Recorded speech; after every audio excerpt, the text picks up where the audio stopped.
So let's turn our attention to all things sport now. The weekend had all the drama, from Sundowns conceding a late away goal to Pyramids FC in the CAF Champions League first leg of the final.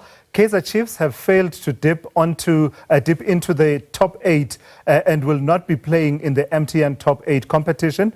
My colleague Thando Mxoli joins me now to reflect and talk about those and other stories. Let's start with the Sundowns game, Thando. I watched it. And off air, I was saying to you, I watched it because, you know, this whole patriotism thing. Yes. Listen, anyone facing anyone else from outside South Africa has my support, okay? That's fine. But I didn't feel entertained. I didn't feel it was an entertaining final. You're not supposed to be entertained in a final. You're supposed to see a result, hopefully a positive result. And look, Sundowns had done everything they had to do up until the dying minutes of this match. Again, if you look at the two coaches, those are very good coaches, and they're very adaptable. So it's not easy to break those teams down.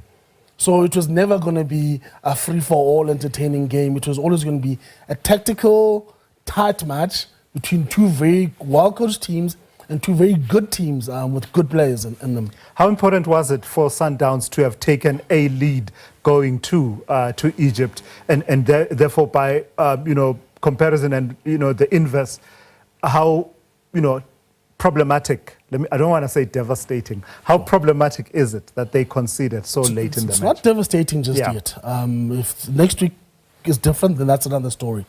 So for me, it would have helped if Sundowns went into that match with a lead, purely from a confidence point of view, but it goes back to my earlier point.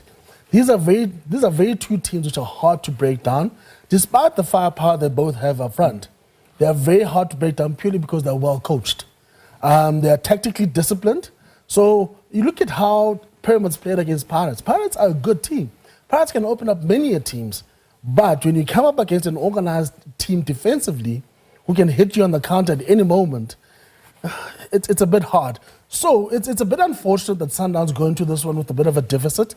But I said to you earlier that next week Sunday, we're going to see Sundowns playing at an empty stadium. Purely because Pyramids don't have the fan base. They're not Al-Ahly. No, they're definitely not by a long margin. They've got the funds, they've got the players, they've got the coach. They're building structures. It's a relatively new team. So this is basically the billionaires club taking on each other. But the fact that there's not going to be that 12th man that's going to lift Pyramids over the edge, that helps a lot.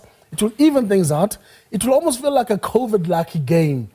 Because we saw against Pirates in the semi-finals, there was like almost 10 supporters at a very big... A COVID-like game.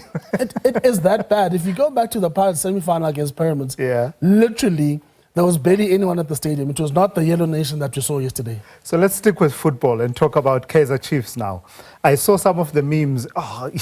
The supporters of the other football clubs really give Kaizer Chiefs a torrid time.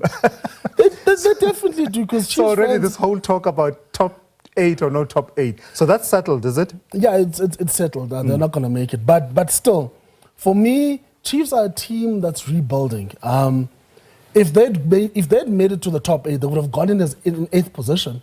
And as number 8, you face number 1, which is Sundowns. So first up, they would have faced Sundowns. Now you sit and you wonder how long were they going to last in this competition had they made it. But again, it's a tragedy that a team of the size of Kaizer Chiefs is not part of the top 8 clubs in a league like ours. Again, there's some good positive stories there. Richards Bay sneaking into the top 8. They've had some good investment from the new shareholders. That's what you want to see. Scary for me how SuperSport United have found themselves in the playoffs. This is a team that has won multiple league champions, league titles, and to see them in that position is worrying. And you hear murmurs that this franchise could be sold at some point. SuperSport United is part of the DNA of the PSL. It's one of those teams that have been there, they've always competed, and have always given the top teams a harder time. So it's really sad to me to see them playing for survival, basically. And hopefully the quality that they've got in the team will help them and help them carry through and stay in the league. Talk Formula One very quickly for me. A sport that whose understanding on my part is absolutely zero. We need to do Tell something me about Monaco. That. Monaco, very hard to do overtake purely because it's a street circuit. There isn't a lot of room and runoff areas to actually get out. If you miss a corner, you're likely to hit the wall, and that's the end of your race. It's a bit sad that for Lewis Hamilton fans, he's going to go from 4th to 7th because of a penalty incurred by impeding Max Verstappen, who's a world champion, who was on his hot lap in qualifying. It's going to be tight. McLaren's expected to win again. Again, Charles Leclerc, the Monegasque hometown hero, is very good around the streets of Monaco. Missed out on a 4th pole. So I'm expecting good things from the McLarens and Charles Leclerc. All right, thank you for that. Next time you and I talk, I will have learned a thing or two, and hopefully I'll take you up on that offer to help me understand motorsport. Senior SABC Sport reporter Thando Mxoli there.